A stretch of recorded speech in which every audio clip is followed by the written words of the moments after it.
Importantly, can I start also by acknowledging we're in DCJ Central Office, which is in Ashfield, which is located on the lands of the First Nations people, being the Wongal people of the Eora Nation, and I acknowledge and pay my deepest respects to all First Nations elders past and present, and to new and emerging, future and emerging leaders, and obviously extend that respect to our Aboriginal colleagues joining us on the line today.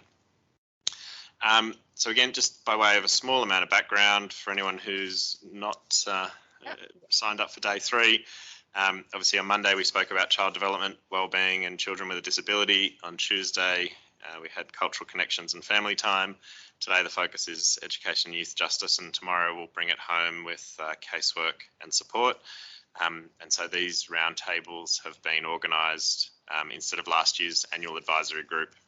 Now that we've got the 16 research papers from our national and international leading academics, this is our opportunity with our evidence to action working group to really unpack and discuss those key findings and implications for policy, for practice and for our service system. So in a moment I will introduce, we've got 3 speakers today. So, you know, small win, we get a little bit of time back in our calendar than we have over the first two meetings. We'll hear from our leading academics. I'll introduce them and then they'll provide us with the benefit of key findings from their research. And then at the end of that, we will have a discussion where we can hopefully tease out some concrete actions for further consideration. So the problem statement that we've posed to frame today's discussion is that education is key to breaking the cycle of disadvantage. How do multiple agencies work effectively in partnership to achieve a child's case plan goal? And to help us give full consideration to that question, I'll introduce our 3 presenters. So first we're going to hear from Dr. Kath Mcfarlane. Kath is going to talk to us on offending. Kath's the director of Kath Mcfarlane Consulting and is a leading expert in the involvement of children in out-of-home care in the criminal justice system. Drawing on her wealth of industry and academic experience, she provides consultancy and independent research services to government, non-government and community organisations. After Kath, we will hear from Dr. Michelle Townsend on educational outcomes. And just a bit of background, Michelle is a senior research fellow in the School of Psychology at the University of Wollongong. Her research focus is on supporting children and young people with childhood adversity and mental health issues to obtain effective support within the school, health and child protection services, and therefore achieve better outcomes. And then finally, we have Dr. Miriam Maclean, again talking to us about educational outcomes. Miriam works with the Australian Centre for Child Protection at the University of South Australia, and Miriam's research is focused to understand and improve wellbeing outcomes for young people involved in the child protection system. So massive thank you to our 3 presenters, which is more than enough from me. I will hand over to Dr. Kath Mcfarlane. Thank you. Thank you, and good morning to everybody. I've only got 10 minutes, so I'll launch right into it, and I look forward to your questions at the end. Basically, the question here is around what do we do with young people who are at risk of offending before they come into the before they come into the FACS care, once they're into that care system and once they leave. So this research was to try and understand the role or the influence of the care system cohort within the criminal justice system. And in order to do that, we had access to a data set that comprised material from the Bureau of Crime Statistics and Research and Corrective Services, Juvenile Justice, etc. And of course, material administrative data that was collected from Family and Community Services. So what we did is we had a look at the POCLS cohort who were aged 10 years to 18 years at some point during our follow-up period. And what we found was that unlike the representation of children in the general community in the criminal justice system, that over 21% of the young people in the POCLS cohort had a recorded offence within the time frame, and almost 7% of those had a custodial episode. Bearing in mind, these are only the children who are at the age of criminal responsibility, age 10, and into adulthood, at which we cut off at 18. So What we know from the international and national literature is that there is an association between out-of-home care and offending, but there's a very vexed question as to what leads to that, whether the offending occurs before a young person comes into care, whether the care system itself has a role, and if so, how does it contribute to offending by young people, and obviously, importantly, what can be done to assist those young people who are caught up in that crossover between the care system and offending. So we looked at a range of factors, and the first thing I'd just like to point out is the limitations of the data and the way the study is designed is difficult when addressing issues around offending, because we didn't have access to the personal circumstances of the individual children, and particularly the factors that give rise to the immediate preceding issues that happen before they offend. For example, we didn't know if we didn't have access to a fact sheet that might indicate that an individual young person was responding to provocation from another child or a worker, whether they had been subject to over-policing within a particular care institution, whether they had committed a whole range of offences beforehand, or the fact circumstances that might lead you to go, I see what's happening in that individual young person's life. However, from the de-identified administrative data and the crossover with the facts data, we were able to compare some things and to understand what was happening. So as I said, we found that over 21% of the group in the age range had a recorded offence. To give you some comparison, just 5%, according to the Australian Bureau of Statistics, about 5% of young people aged 14 to 18 are actually involved in the criminal justice system from the Australian population. So there's an overrepresentation there. It's really hard to compare like with like because there aren't any consistent studies or definitions, and it basically means you're kind of grabbing for the closest analogy or what you can find. There's limitations with every study that's been done, and that highlights a key policy problem, which is that there is no consistent identification of young people who have care experience and their crossover into offending. It varies from study to study, state to state. This is a very serious policy problem that is the first thing that needs to be addressed. What we found when we looked at the crossover experiences is that we found that there were some key factors and points of concern that might give rise to interest for policymakers. The first of those was the association between removal into care and the immediate aftermath of placement into the care system. And what we found was that in the 6 months before a child entered the care system formally, and the 6 months after, was the highest rate of offending of the young people that did offend. Now, again, there's a lot of discussion and literature around why this may be. It may be that, and problematically, that the care system is being used as a de facto net in response to offending. So essentially, because care is regarded as less intrusive or a safer option or a better option than being involved with the justice system, it's often a point at which out-of-home care comes into play, and children who offend are removed at that point and taken into care. However, there's an alternate view. The alternate view, which we put out there for consideration, but which we were unable to ascertain which it was in this study, is that the process of child protection or care involvement, care proceedings, actually facilitate circumstances that give rise to young people's offending. So it's a cry for help from young people, or it is a resentment or a reaction to the removal process. Another related factor is that once they are in care, that things like, particularly that's been recognised by the protocol to reduce the reoffending in residential care, is that circumstances of the care system itself make it more likely that young people are going to be exposed to the criminal justice system. And that's through the over-reliance by the care system on police to resolve what is regarded as challenging behaviour or minor behavioural disturbances, that the surveillance and the mere presence of supervision and attention within the care system means that breaches or minor offending or behaviour is likely to come to attention to police in a way that it might not in a family home. And another reaction is that there's a lower tolerance for behaviour. And so rather than families absorbing that offending, it basically becomes something that the police are involved with and young people get into the justice system in that way. Whatever the reason is, they are all incredibly important from a policy perspective, and they need to be unpicked because there are things that can be done by the care system and the justice system that could reduce that likelihood or risk factor situation 6 months before and 6 months after the formal care proceedings commenced and finished. Another big issue that we found that was of great concern was the association between maltreatment and offending. Now, that's nothing new. Everybody knows that there is quite an association between ROSH, risk of serious reports of serious harm, and offending. However, what we did in our study was that we distinguished between ROSH reports that were made pre-care, so the ones that you would anticipate, of course, helped lead to the care proceedings, and those that happened in the care system once the child had been removed from a supposedly unsafe or unsuitable environment and placed under the protection of the state and NGO agencies.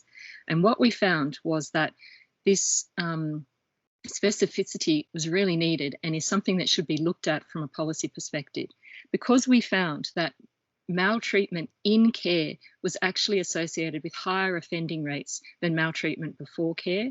And it needs to be looked at as what is happening within the care system, whether that is abuse or maltreatment at the hands of carers, other children, family members who have access to children within the care system. How are we reacting to those young people and providing them with the support they need, such that offending becomes something that they're not doing in reaction, perhaps, to being abused within a system that purports to hold them safe? We, again, unfortunately, do not have enough specific data to tell you what was happening in individual children's lives, but it is a factor I strongly urge people to have a look at, and for the policy section to look at distinguishing between ROSH reports that happen within the care system once someone's there and those that happen beforehand and lead to a child being removed. Another issue that we found was that the custodial episodes, although it was a relatively small cohort, 7% of the group that had some association with crime had a custodial episode. What was really significant about this is that it didn't happen as a sentence. It wasn't the court system reacting to an established offending by young people. This was bail. So 99% of the matters that got a child remanded to custody were remand episodes. It was where the police or the court had determined that a young person was not able to be returned to their care placement for however long, or to their own home. And what that meant was that we then looked at it in further detail and decide, is it the court that's making this decision? And is it court refused bail, or is it police? And what we found is that 80% of the bail refusals were done by police. Now, these periods of custodial episodes were usually relatively brief. Often they were less than a day, but they still are a period of coming into custody, or 1 day. Like they're not long periods of time. But nonetheless, what we know from the research is that even brief periods of custodial involvement have potentially long-term adverse impacts on young people. And what we found was that young people who were going to custody didn't have, on the whole, extensive or really problematic records. We looked at the kind of offences that they were alleged to have committed. We looked at the offence history in terms of whether this was the first time they'd come in contact with the justice system or not. And we looked at, as best we could, the circumstances and the offence histories of these young people. And what we found was the offences, relatively speaking, on the whole, were not serious offences, such that if the young person was found guilty, they would end up going to jail for or detention for those offences. So they're being remanded in custody, mostly by police. And again, that raises the question of why is this happening? So what needs to look at, because this has been highlighted in prior research, is anyone from Family and Community Services or the NGO representing these children? Do they have a caseworker? Are they there with them at the police station when the police are making a determination as for bail? Are they being reliant upon things like the bail assistance line or legal representation they may not actually have, such that the police are erring on the side of caution and making a decision to send a young person into custody until the court makes a decision with more information to hand? This is what's been shown in the international literature, and what's also been shown is that if a fax worker is there who has information, not just anyone, but someone who knows the child and is able to provide information about that young person's personal circumstances, both the police and the court are likely to provide bail, which gets them out of that custodial environment and into what is supposedly their care protection environment where they can be provided with assistance. We also found really problematically that a lot of young people who went to custody, there was a cohort amongst them who had no prior offences, And we couldn't conclusively link, you know, if they're committing serious offences, even without a prior history, you'd think, okay, detention may be an appropriate response. But that wasn't the case for the majority of kids. So custody is being used as a holding mechanism, as a conservative decision by police, rather than the risk that the young people pose, which raises a whole lot of policy questions around, is this the best we can do for young people that we know are vulnerable? They were the main factors that we found that were perhaps new additions to Australian or New South Wales literature, but there were other things which confirmed findings that had been made in previous reports, and that was the danger, if I may say it in that way, the association between residential care and offending. So we found that young people who in their first care placement were predominantly placed in residential care rather than with relatives or with foster care or in some other form of placement had a 20-fold likelihood of offending. Now, this raises issues again around the appropriateness of residential care, particularly for particularly young children, and that is why the relevance, the implementation, the effectiveness of the protocol to which police, family community services and DCJ have signed up needs to be examined. A protocol exists to stop the systemic factors by which young people become, in residential care in particular, become embroiled in the justice system. However, there have been no published studies and some criticism, as I'm sure members that are here today could testify to, about the lack of published data around whether the protocol is working. One of the major flaws or limitations of the POCLS study, rather than a flaw, is that we couldn't tell what policy initiatives the individual young people had received. So some of them may have received a whole lot of policy interventions that were beneficial, but we couldn't pick those up in the study. All we could show was, this is what's happening, this is the group that's going into offending, and these are the factors that are captured by administrative data that give us some information around what's happening in their lives. So I'd urge, it's natural for a researcher to always urge more research, but I would urge more research be done to commission a greater understanding of the individual pathways of young people who offend, who are in out-of-home care, particularly because the offending rates of young people once they entered care were actually problematic, more so than the offending rates before they came in. So if the argument or the concern is that the care system is taking those kids who are already offending, that's not the case. It takes them, but it is either failing to prevent subsequent offending, or it is creating the circumstances by which young people who are either too young to offend or who simply did not offend before they came into care, nonetheless went on to offend within the care system or once they were out of the care system again. And I'll end on that note because that raises issues around the responsibility and support provided to young people, whether they have aged out of care or whether they have been restored to family, or worryingly, whether they have left the care system through some other means, such as going AWOL, being absent, whether they are technically no longer in care and offend while not in a placement, but still are within the responsibility of the agency. So I look forward to your questions, and yeah, I'll leave it there. Thank you very much.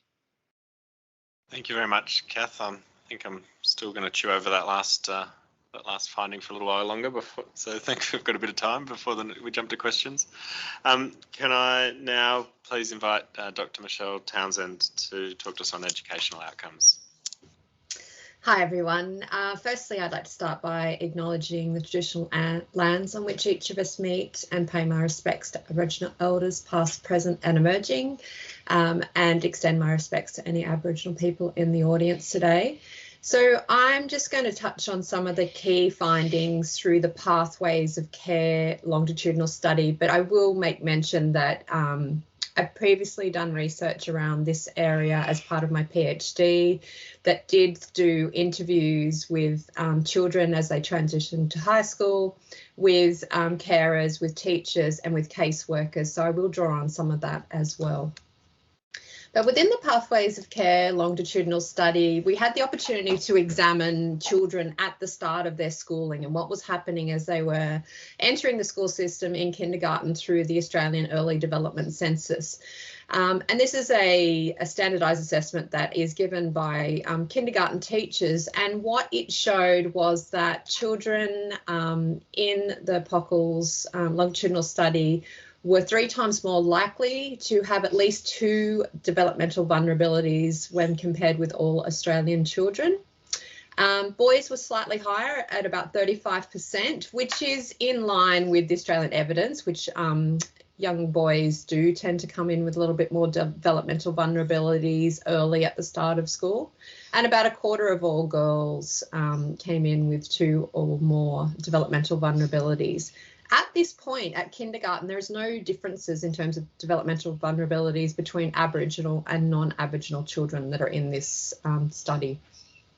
But we did find that those children that were developmentally vulnerable were more likely to spend time away from school. And this is certainly an issue that we also saw with a proportion of the children that we were interviewing, them and their caseworkers over time, that children in the care system spend time far more than other children. And some of it is about meetings that are related to being in out-of-home care, but there's other reasons around illness, mental health, that contribute to that. And as we know, spending time away from school has a significant impact on their learning. And if this is starting right back in kindergarten, it can make them very, very difficult for these students to progress. We also looked at the NAPLAN results, and consistent with the research that I've done previously, all children, in terms of NAPLAN reading and numeracy results across the board is substantially lower than other New South Wales children, but where we see the greatest difference is by year 9, which suggests that there is some building of educational disadvantage that gets compounded over the years, where the gap, overall continues to grow. I know that Miriam will talk a bit more about the high achieving young people, and there are some young people within the cohort that are doing well and need extra support to continue to do well, but there's also a large proportion of children that really are struggling, and that this gap in performance does tend to grow over their schooling. The other area that I think is just really important to be aware of is that by the year 9, we're getting far fewer children that are taking part in NAPLAN. And so there was less than 70% of the cohort were participating in NAPLAN. And for Aboriginal children, this lower participation was also in year 7 as well as year 9.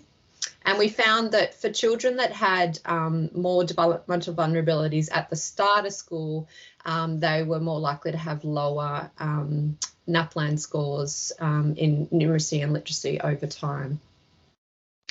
So I guess the key message that comes from looking at these standardised assessments is that we can't wait to intervene. We have to intervene early.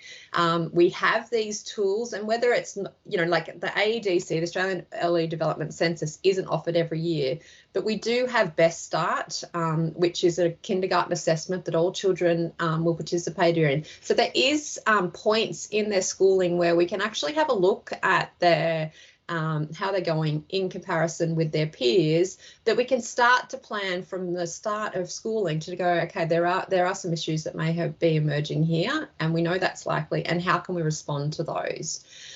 I'm a huge believer in the value of individual education plans, and if they're done well, I think they can be such an important tool for both outcomes for students, but also bringing together the professionals to get the support in place that individual children need.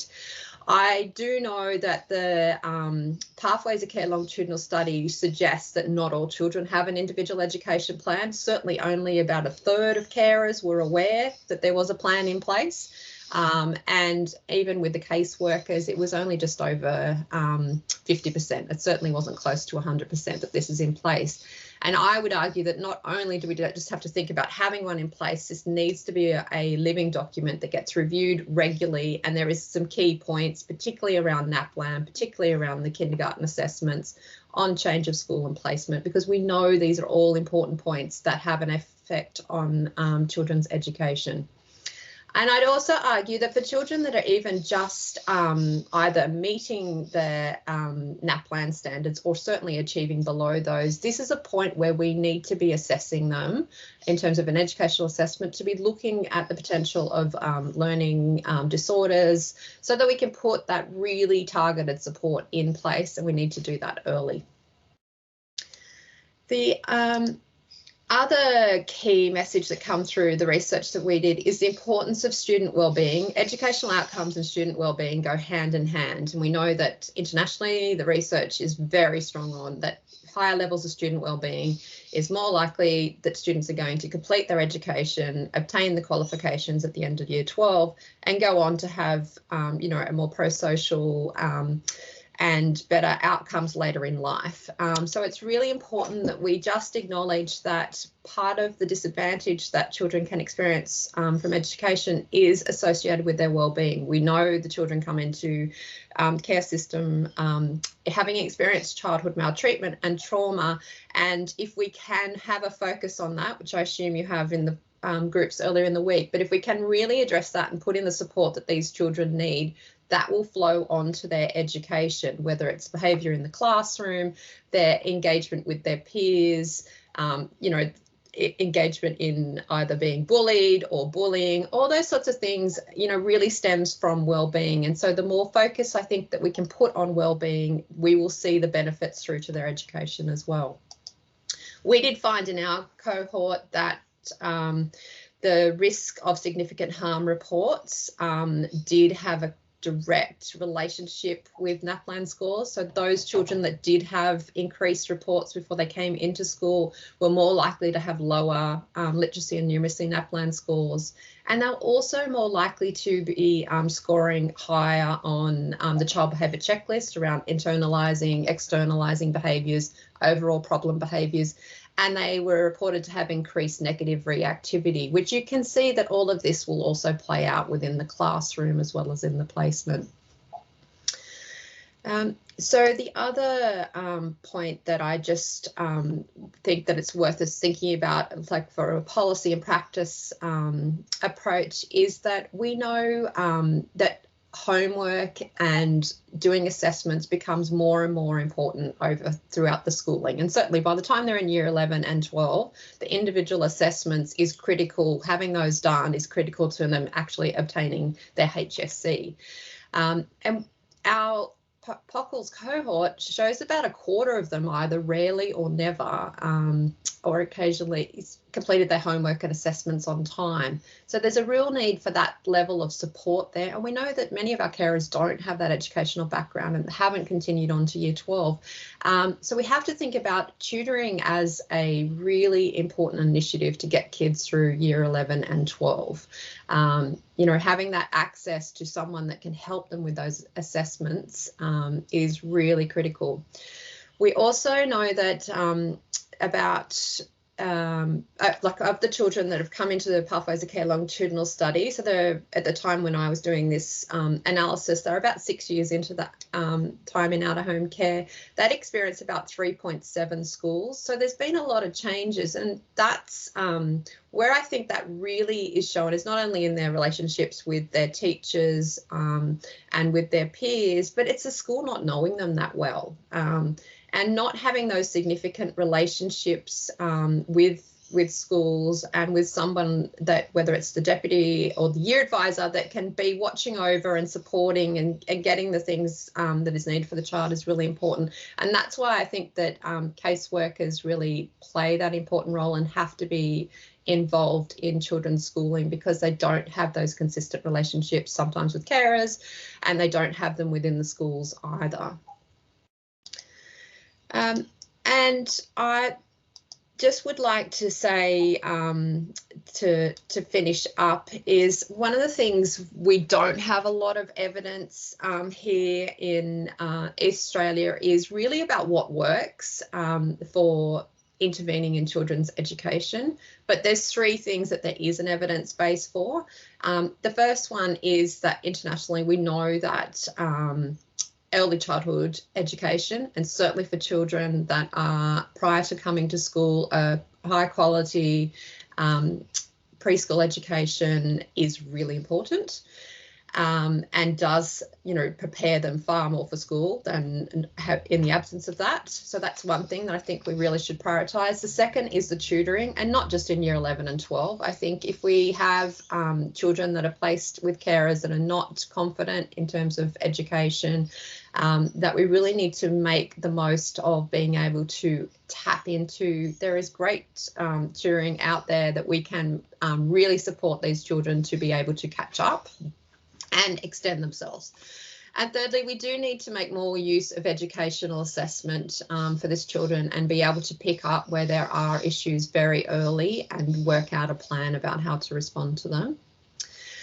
I am fortunate at the moment that I'm starting to look with some of the team at Pathways of Care at some of the impacts of COVID. And I just want to say, we have to be really holding in our mind that this group, as in all children, are disadvantaged, but there are proportions of this group that I think are even further disadvantaged in their education and learning because they've been spending that time away from school. And we do know there's a proportion of children that had no access to internet and had no access to computers and a quiet space to learn while they were doing online learning. So they missed quite a bit. And so that's important that we think about how we can support them to catch up.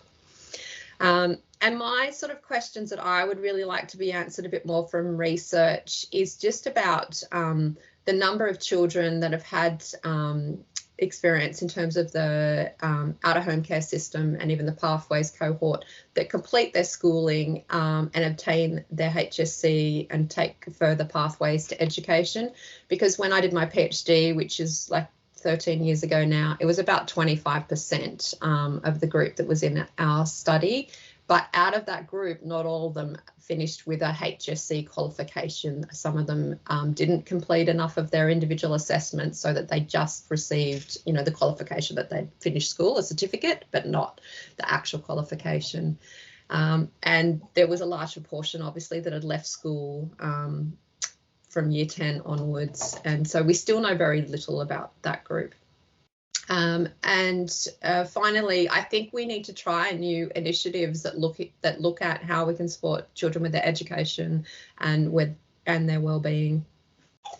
Thank you. Thank you, Michelle, for your presentation and for those insights. I can see a need for a growth industry in tutoring for our out-of-home care kids. Certainly, that's what I'm ready to. Might have a talk to the finance department. Can I please now invite Dr. Mira Mclean to speak to us also about educational outcomes? Thank you, and good morning, everyone. In looking at this, one of the reasons we really wanted to look at education is because it is so important for this group of young people in particular, as for all people. But for the young people who have been in out-of-home care, it can give them opportunities and stability into adulthood, which otherwise can be sorely lacking. And in the short term, school provides another setting where children spend a lot of time when they're away from home. And it's a place where they not only develop their skills, but also a sense of themselves as capable or as the ones who never do as well as other children. So it's a really important place for their development in so many different ways. We know from previous research that children who experience out-of-home care often have low achievement, and they're more likely to have declining achievement than improvements over time. And often these kids have many risk factors even before entering out-of-home care, not least their history of maltreatment in many cases. Nonetheless, some children who experience out-of-home care achieve well in school. There is less research on these children who are doing well in school, and we wanted to explore this group to see what we could learn from the children who are doing better, to find out what are the characteristics, what proportion of children are in this situation where they are achieving more highly, and what can we learn about the circumstances and supports associated with that. We also wanted to see how these children go over time with their reading development, and in particular whether children who do better early on in school are protected from the declines we'd seen in other groups overall, or whether they also showed declines. We used the Pathways of Care longitudinal study data, so we had administrative data from education and also the child protection and out-of-home care data, and the assessments of the children behaviour and cognition, and also the carer survey. So for the first study, we looked at higher achievement, which we defined as those scoring in the top 3 NAPLAN bands, which is quite a broad and inclusive measure of higher achievement. So in the Year 3 group, we also wanted to look at the range of factors related to the child, their child protection and out-of-home care history, the carer, and also services and supports reported in the carer surveys that might be associated with higher achievement. We found overall that 46% of the children in our sample scored in the higher achieving levels. This is markedly lower than the general population, where it's more like 3/4 of students. But nonetheless, it shows that at the Year 3 level, almost half of the students were doing quite comfortably at school. We found that the higher achieving students were a diverse group, and they shared many of the same adversities found amongst children in the care population more generally. And I think this is important to remember because sometimes it's easy to dismiss and assume that they must just be children who were fortunate to be born with a high IQ or happen to come from a more socioeconomically advantaged situation. But many of them share the same adversities as the other children. The logistic regression showed that amongst the Year 3s, there were several factors that were significantly associated with higher achievement. These included having average or above average cognitive test scores, and also having better socio-emotional well-being on the child behaviour checklist, in particular the externalising behaviours, which is acting out. We also found having a highly educated carer was significantly associated with better achievement, and non-Aboriginal students were more likely to be in the higher achieving group than Aboriginal students. The achievement gap between Aboriginal and non-Aboriginal children is well established, and we wanted to look, rather than just at how big the gap is, we wanted to focus more on what are the characteristics within the Aboriginal children that were associated with higher achievement. What was there in their circumstances that may be associated with this? So for the Aboriginal children, again, it was a diverse group of children who were among the higher achieving Aboriginal children, and they shared many of the same characteristics and adversities as other lower achievers in the POCLS. When we did the logistic regression, we found that carer age, in particular carers aged over 60, was negatively associated with higher achievement. We looked at this more closely and found that among the Aboriginal children in relative or kinship care with older carers, higher achievement was less common. Now, these families often have a range of characteristics which are associated with lower reading achievement. Living in more disadvantaged areas, a higher proportion of boys, lower carer education levels, and also the carers were less likely to have had carer training in the last year. But on the other hand, these children were rated by their carers as having better behavioural well-being. So these will often be grandparent carers who have taken on the huge commitment of looking after another generation of children. So it's important to think about how we can tailor what is provided in order to best meet the needs of these families. We know that cognitive ability and behavioural well-being was linked to their achievement for the whole group overall. And so there's a need to promote children's early development, as Michelle said, covering cognitive, emotional and behavioural domains, and to continue to do assessments, monitoring, and provide services and support so that these needs can be met early and also be met as they arise if problems and issues arise over time for these kids. And also these need to be conducted obviously in a timely fashion and in a culturally appropriate way. So we also know that carer factors can be associated with reading achievement. So we need to think about how to best support carers where possible, and also in some cases it might be a case of providing supports to carers. It might be a case of providing additional supports to children where the carers perhaps don't have the educational background themselves.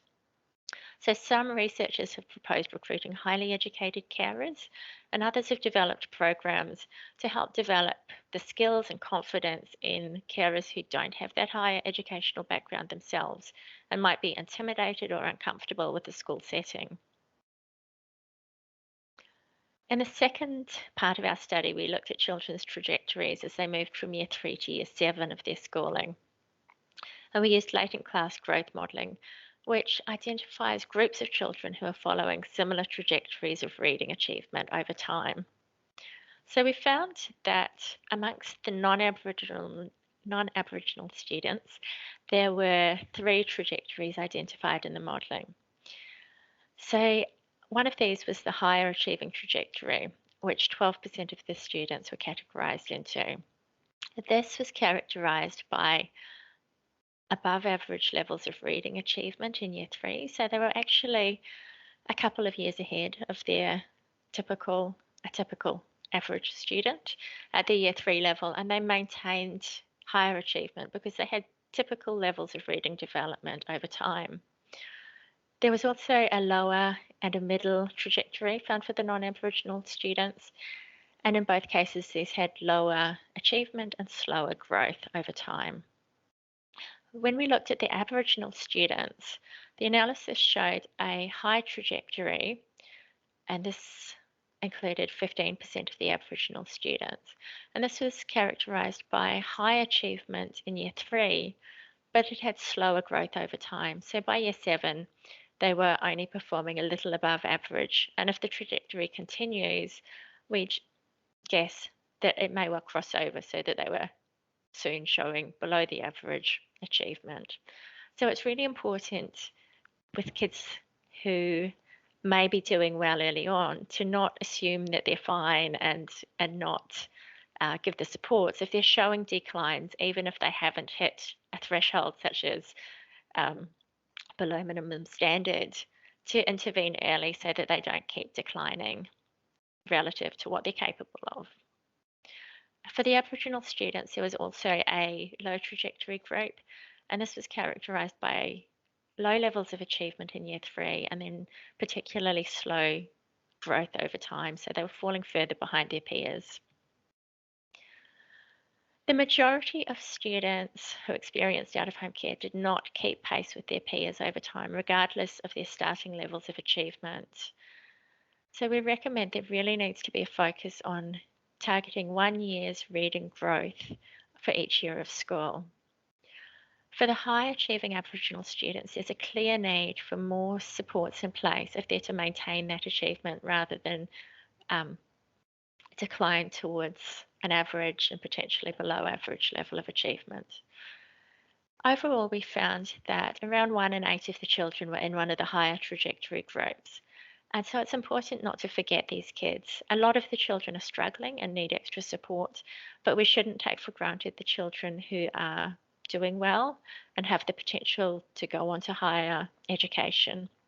And we need to make sure that the supports are in place so that they have every support and opportunity to continue to fulfill their potential.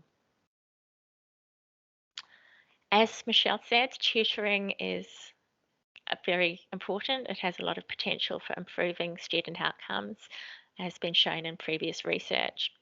And we found that only around 1 in 4 students were reported to have received tutoring in the past 6 months, despite the fact that most of the students had low scores and most of the students, even the ones who were doing quite well, weren't keeping pace with the other students. With our other supports and services that we looked at in our study, we found that some of them were significant, but the results were inconsistent. So we're cautious in drawing too many conclusions from that, but there were things such as positive family connections with birth siblings and birth fathers that may be associated with higher educational outcomes.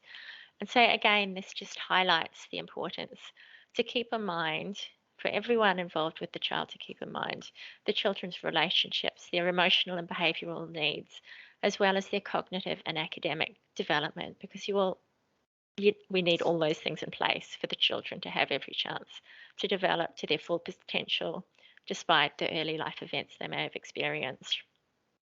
Thank you. Thank you, Miriam. I think we'll start writing that Treasury submission now for our our tutoring proposal for all our kids in out of home care. So can I just take a moment again, really to thank our three presenters today. I mean, obviously incredibly interesting research and findings. So massive thank you to Dr. Kath Mcfarlane, Dr. Michelle Townsend and Dr. Mira Mclean yet again.